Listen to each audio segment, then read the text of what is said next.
This channel does not promote any violent, harmful, or illegal activities. All content provided by this channel is meant for an educational purpose only.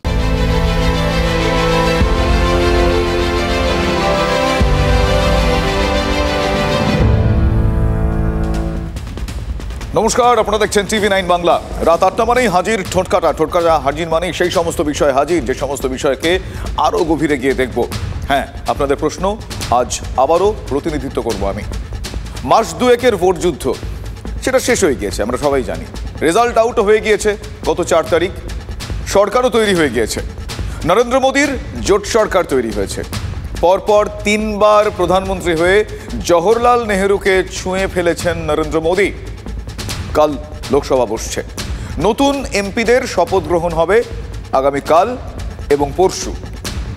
দলবল নিয়ে দিল্লি চললেন বাঁকুড়ার নবনির্বাচিত MP Arup Chakraborty. সেই ছবি দেখাচ্ছি আপনাদের। একদল আগেই ট্রেনে চলে গিয়েছেন। শখানেক কর্মীকে সঙ্গে নিয়ে আজ বিমানে দিল্লি গেলেন অরূপ। দাদার শপথ অনুষ্ঠান দেখবেন অনুগামীরা। সেই তোড়জোড়। দারুণ উৎসাহ করবেন। এই তো প্রথম দফা, এরপরে দফায় আরও ছেলে যাবে, তারপর মেয়েরা যাবে, কমিশনাররা যাবে। আমি বললাম দফায় একসঙ্গে না গিয়ে ধাপে ধাপে যাবে সব। দিল্লির রাজপথে অটোমেটিক কাঁপবে। 29টা এমপি যাচ্ছে, কাঁপবেই তো। সরকারটা কেঁপে যাবে। নড়বড়ে সরকার হয়েছে দিল্লিতে। বিরোধীরা বলছে নড়বড়ে সরকার, একক সংখ্যাগরিষ্ঠতা পায়নি, শরিকদের ওপর নির্ভর করতে হচ্ছে বিজেপিকে। শুরু থেকেই সরকারের বিরুদ্ধে সব শক্তি নিয়ে নামতে চাইছে বিরোধীরা। ওড়িশার BJP MP Bhartruhari Mahtab pro tem speaker হয়েছেন।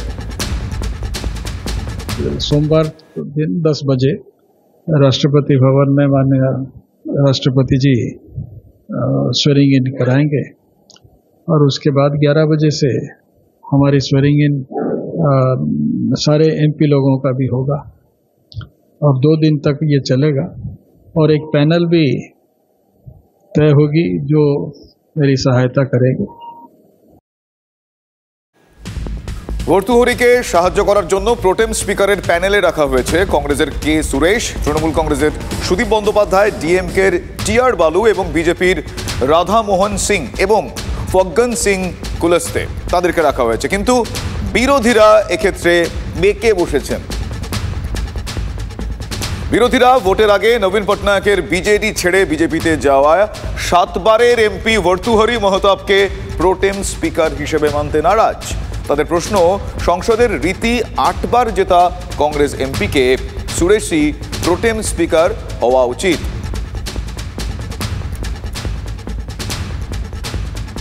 প্রোটেম স্পিকারের প্যানেলে বিরোধীদের কেউ সম্ভবত থাকছেন না। আজ সুদীপ বন্দ্যোপাধ্যায়কে বোঝাতে তাঁর বাড়ি ছুটেছিলেন সাংসদ বিষয়ক মন্ত্রী কিরেন রিজিজু, কিন্তু তাতে বরফ খুব একটা গলেনি বলেই মনে হচ্ছে।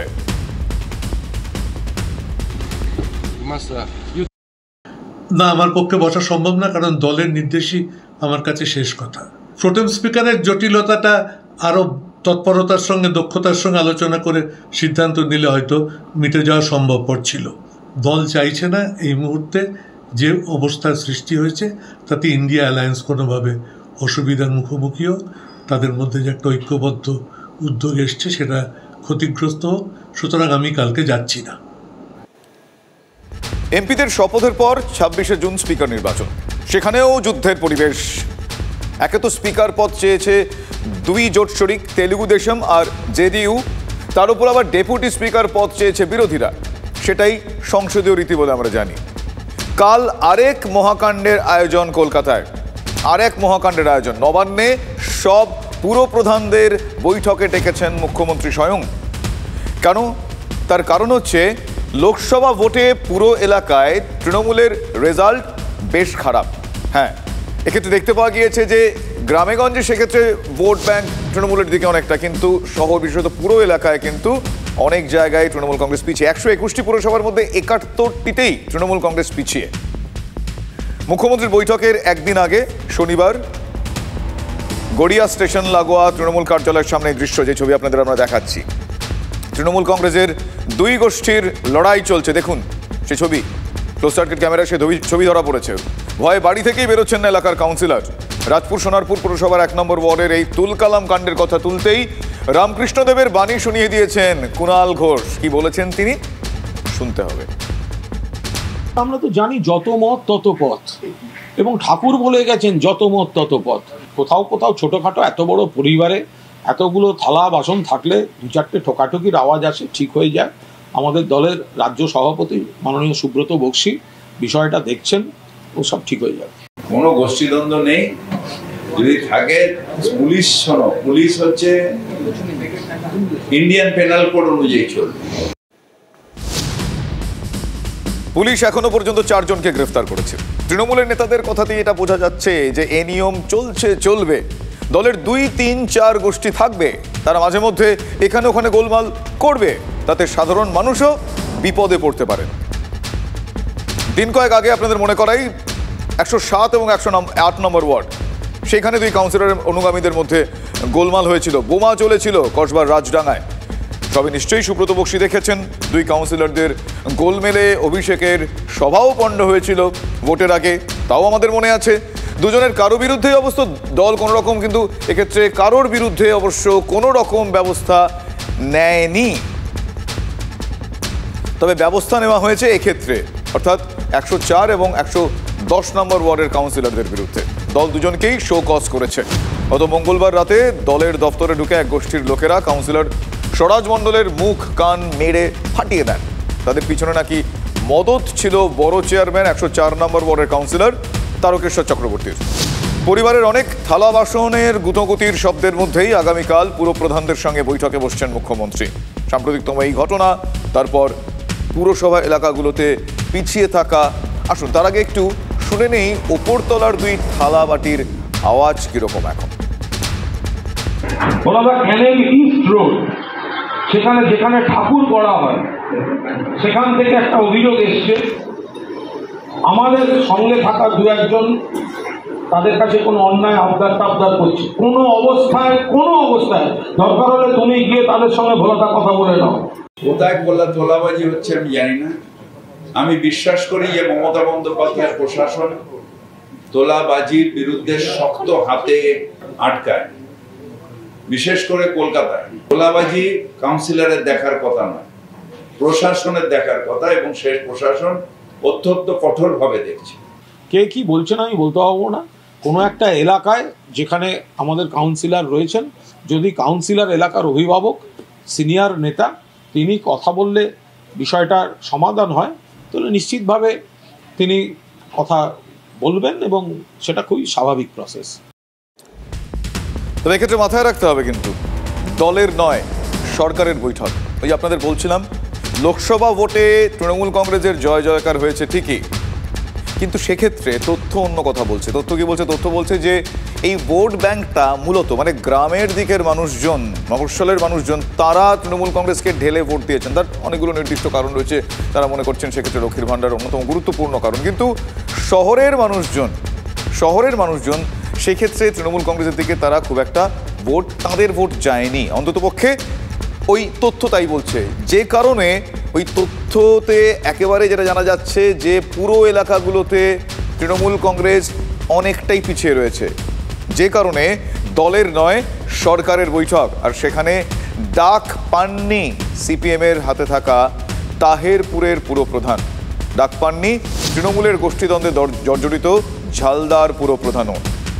মুখ্যমন্ত্রী অবশ্য বারবার কেন্দ্রের বিরুদ্ধে সরকারি কাজে দলবাজির অভিযোগ তুলেছেন।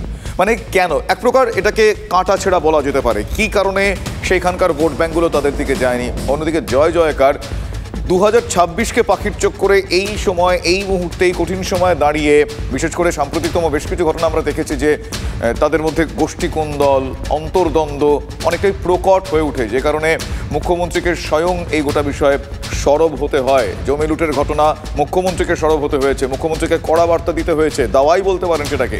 কিন্তু এক্ষেত্রে এখনো পর্যন্ত এই যে কাউন্সিলরদের মধ্যে ঝামেলা, কাউন্সিলরদেরকে সাম্প্রতিককালে আমরা দেখলাম তাকে শোকজ করা হলো, এই যাবতীয় বিষয়গুলো নিয়ে কিন্তু প্রশ্নচিহ্ন উঠছে। দলের পুরপ্রধানদের নিয়ে তিনি দলীয় স্তরে এই রেজাল্টের কাঁটা ছেঁড়া করতে পারেন, খুব স্বাভাবিক সেটা। কিন্তু নবান্নে প্রশাসনিক বৈঠক ডেকেছেন মুখ্যমন্ত্রী, সেটা দলের নয় সরকারি বৈঠক। শুরুতেই বললাম, ইচ্ছে হলেই কাউকে সেখানে বাদ দেওয়া যায় কি? যাদের বাদ দেওয়া হয়েছে সে কারণে প্রশ্নটা আমি তুললাম। একটু দেখুন বিস্তারিত। মহা আনন্দে দলবল নিয়ে দিল্লি গেলেন বাঁকুড়ার নবনির্বাচিত এমপি অরূপ চক্রবর্তী, কিন্তু চিন্তার ভাঁজ ফেলেছে বাঁকুড়া পুরসভা। 2022-এর পুরসভা নির্বাচনে যেখানে বিজেপি খাতাই খুলতে পারেনি বাঁকুড়া পুরসভায়, সেখানে 2 বছরের মাথায় 2024-এর এই লোকসভা নির্বাচনে বিজেপির এগিয়ে রয়েছে 24টি ওয়ার্ডের মধ্যে 21টি ওয়ার্ডে। বাঁকুড়া শহরের যে ভোটটা সেটা টাকা দিয়ে কিনে নেওয়া হয়েছে, পার হেড 500,000 টাকা করে দিয়ে পুরো পৌরসভা তো বাঁকুড়া পাচ্ছে, পানীয় জলটা পাচ্ছে, বিদ্যুৎ পাচ্ছে, রাস্তাঘাট পরিষ্কার আছে। পৌরসভা তো কোনো খারাপ কাজ করেছে বলে মনে হয় না। কিছু কিছু লোক বিশ্বাসঘাতকতা করেছে, পয়সা নিয়েছে, বিজেপি অনেক টাকা ঢেলেছে। আপনাদের দলের কেউ কেউ বিশ্বাসঘাতকতা করেছে? অনেকে করেছে, হিংসায় করেছে, তারপরে পয়সার প্রলোভনে কিছু করেছে, পেয়েছি আমরা খবর। টাকা দিয়ে ভোট কিনেছে বিজেপি, আর দলের কয়েকজন বিশ্বাসঘাতকতা করেছে, এই হলো তার বক্তব্য। উত্তরের শিলিগুড়ি, সেখানে তো হাল আরো খারাপ। সেখানে মেয়র দোর্দণ্ড প্রতাপ গৌতম দেব। শিলিগুড়ি পুরসভায় 47টি ওয়ার্ড, তার মধ্যে মাত্র একটি ওয়ার্ডে লিড পেয়েছে তৃণমূল। বাকি 46টি ওয়ার্ডেই বিজেপি এগিয়ে। মেয়র, ডেপুটি মেয়র, মেয়র পরিষদের ওয়ার্ডেও পিছিয়ে তৃণমূল। 37টি ওয়ার্ডে তৃণমূল গত পৌরসভা নির্বাচনে জিতলেও লোকসভা নির্বাচনের ফলাফলে 36টি ওয়ার্ডেই পরাজিত তৃণমূল নেতাদের একাংশের দাবি বাস্তবে দলের মধ্যেই বিভীষণ রয়েছে। যেই পরিমাণ লোক আমাদের মিটিং মিছিলে থাকে, তাহলে সেই পরিমাণ আমরা ভোট পেলাম না কেন? স্যাবোটেজ যে শব্দটা উচ্চারণ না করলেও আমরা বোধহয় কোথাও দলের সিম্বলের প্রতি কিছু কিছু মানুষ ইন্টিগ্রিটিটা দেখাতে পারে। আমরা আমাদের জায়গায় পরিষ্কার কাজ করেছি। এক পেশে বিজেপির যে ভোটটা আছে তার সঙ্গে যোগ হয়েছে সিপিএম এর ভোট। সেই রোগের গল্প দলেই বিভীষণ। তরহরি চিত্তে মুখ্যমন্ত্রীর ডাকা বৈঠকে যাবেন আলিপুরদুয়ার ও ফালাকাটার পুরপ্রধানরাও। দুটো পুরসভাই তৃণমূলের দখলে, কিন্তু লোকসভা ভোটে আলিপুরদুয়ার পুরসভার 20টি ওয়ার্ডেই এগিয়ে বিজেপি। মাত্র 2টি বুথে লিড পেয়েছে তৃণমূল। ফালাকাটা পুরসভার 18টি ওয়ার্ডে এগিয়ে বিজেপি, সেখানেও মাত্র 2টি বুথে লিড পেয়েছে তৃণমূল। বিশ্লেষণের কথা বলছেন ভোটের পর শিলিগুড়ি জলপাইগুড়ি উন্নয়ন পর্ষদের চেয়ারম্যানের পদ হারানো সৌরভ চক্রবর্তী। ইঞ্চিতে ইঞ্চিতে, বুথে বুথে, প্রত্যেকটা শব্দে, প্রত্যেকটা জায়গায়, শুধু সংগঠন না, অ্যাডমিনিস্ট্রেশন, যে আমাদের দপ্তর আছে, সব জায়গায় বিশ্লেষণ হবে। এবার আমাদের জেতার জায়গা আছে। একের পর এক পুরসভায় ভরাডুবি কেন? পুরো এলাকা বা জেলা স্তরের তৃণমূল নেতারা বলছেন পুরো পরিষেবা চমৎকার। কেউ বলছেন বিজেপি টাকা ছড়িয়ে ভোট কিনেছে, কেউ দলের বিভীষণ দেখাচ্ছে। তাতে গ্রামাঞ্চলে সফল হলেও একের পর এক পুরসভায় ভরাডুবির ব্যাখ্যা পাওয়া যায় না। মুখ্যমন্ত্রীও কিন্তু দলের বৈঠক ডাকেননি, ডেকেছেন প্রশাসনিক বৈঠক। পরিষেবা চমৎকার হলে সেটা করতেন না। নবান্নের বৈঠকেও কিছু ঝলক দেখা গিয়েছে। পুরো এলাকার জঞ্জাল সাফাই নিয়ে বিরক্ত মুখ্যমন্ত্রী বলেছেন তাকে কি ঝাঁটা হাতে নামতে হবে? হাল ফেরানোর দাওয়াইয়ের জন্য শহর এলাকার তৃণমূল নেতারা মুখ্যমন্ত্রীর দিকেই তাকিয়ে। বিজেপি বলছে এ হলো শেষের শুরু। তৃণমূল কংগ্রেসের সামগ্রিকভাবে রিজেকশন করেছে মানুষ। এটা কোনো ব্যক্তি, কাউন্সিলর, ব্যক্তি, জনপ্রতিনিধি নয়। তৃণমূল কংগ্রেসকে সারা রাজ্যের মানুষ, শহরের মানুষ তারা রিজেকশন করেছে। সেম রিজেকশন আছে গ্রামের ক্ষেত্রে। 10 বছর পর আবারও জঙ্গি কার্যকলাপের শিরোনামে সেই বর্ধমান, তবে এবার পশ্চিম বর্ধমান। আপনাদের মনে আছে নিশ্চয়ই 2রা অক্টোবর 2014 সাল, অনেকেরই মনে আছে। সেদিন বিস্ফোরণে কেঁপে উঠেছিল বর্ধমান শহর লাগোয়া যে এলাকা, তার নাম খাগড়াগড়।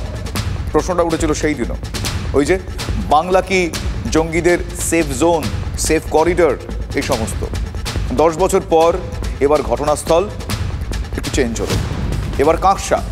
সেই খাগড়াগড়ের প্রায় 50 কিলোমিটার দূরের কাঁকসা থেকে গ্রেফতার হয়েছেন জঙ্গি। ধৃতের নাম মোহাম্মদ হাবিবুল্লাহ, বয়স 21। বুদবুদ মানকর কলেজের কম্পিউটার সায়েন্সের ছাত্র। হাবিবুল্লাহ ভারতে শাহাদাত মডিউলের মাথা। হ্যাঁ, এই হাবিবুল্লাহ শাহাদাত মডিউলের মাথা। শাহাদাত বাংলায় এটা নতুন জঙ্গি মডিউল। হাবিবুল্লাহ গ্রেফতার হওয়ার সঙ্গে সঙ্গেই সামনে চলে এসেছে এই নতুন মডিউলের নাম, যেটা বললাম আপনাদের, শাহাদাত। শনিবারই হাবিবুল্লাহকে গ্রেফতার করেছে রাজ্য পুলিশের এসটিএফ। দুদিন আগে চট্টগ্রাম থেকে দুজনকে গ্রেফতার করা হয়, আর সেই সূত্র ধরে এই হাবিবুল্লাহকে জালে ফেলা হয়।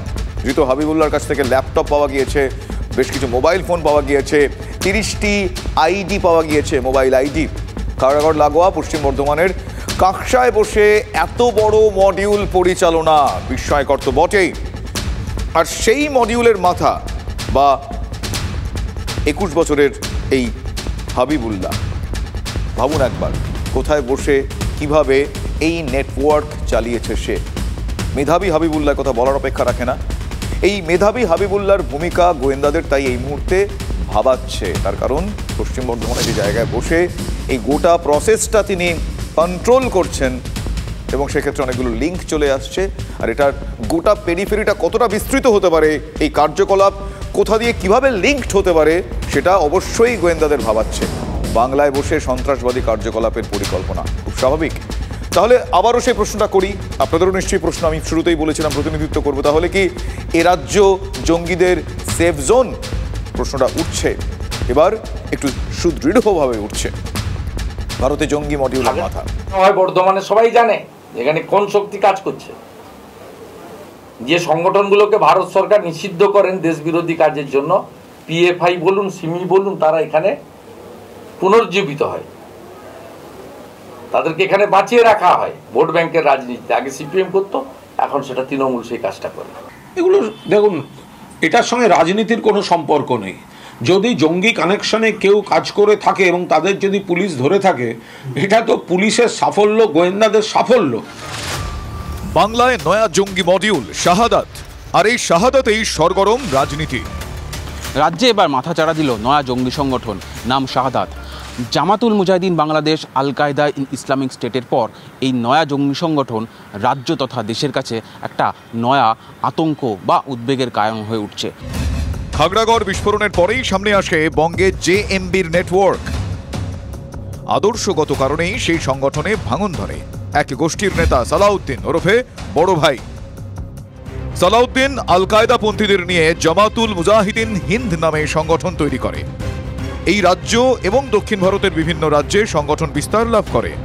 জেএমবির অন্তর্দ্বন্দ্বর জেরে বাংলাদেশে আইসিস এবং আল কায়দাপন্থী দু দলের অনেক সদস্য ধরা পড়ে। এরপরেই বাংলাদেশের আনসার আল ইসলামের সঙ্গে গাঁটছড়া বেঁধে এগোনো শুরু সালাউদ্দিনের।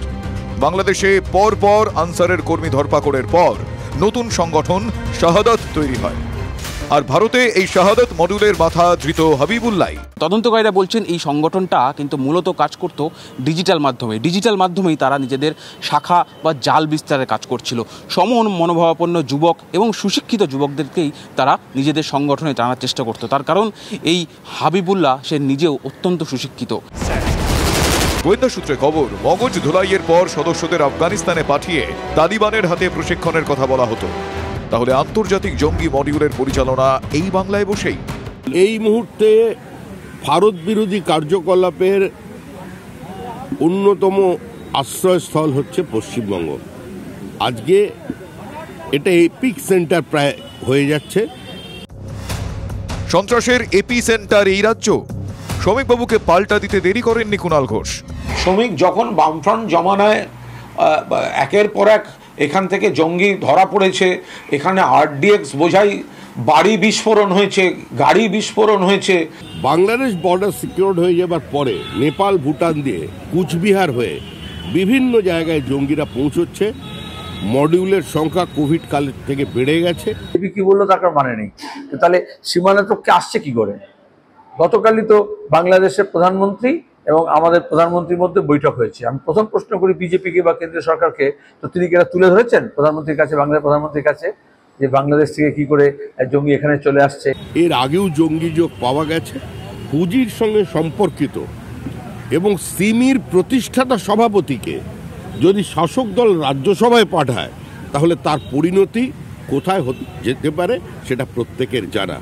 যখন ওই শ্রমিকদের দলের তত্ত্বাবধানে থাকা জায়গায় পুলওয়ামার বিস্ফোরণ হয়েছে, সারা ভারতবর্ষে যখন বিস্ফোরণ হয়েছে, যখন ওদের প্রধানমন্ত্রী থাকাকালীন কারগিলে জঙ্গিরা ঢুকে গেছিল, সেই সব জিনিসগুলো শ্রমিক বোধহয় ভুলে গেছে। একটু ব্রেনোলিয়া খাক, ব্রেন ঠিক হয়ে যাবে।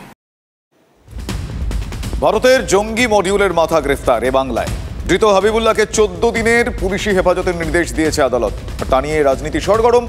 আর সেখানেই কুণাল বাবুদের হাতিয়ার বাংলার পুলিশের এসটিএফ এর সাফল্য। মনে নেই গত এপ্রিল মাসে কি হলো? সেই সময় ভোটের প্রচার তুঙ্গে কাঁথি থেকে ধরা পড়ল বেঙ্গালুরু বিস্ফোরণের 2 মাস্টারমাইন্ড। সেদিনও তো সেই একই তরজা চলেছিল। বঙ্গের শাসকের হাতিয়ার রাজ্য পুলিশের সাফল্য, আর বিজেপি বলেছিল বাংলা জঙ্গিদের স্বর্গরাজ্য।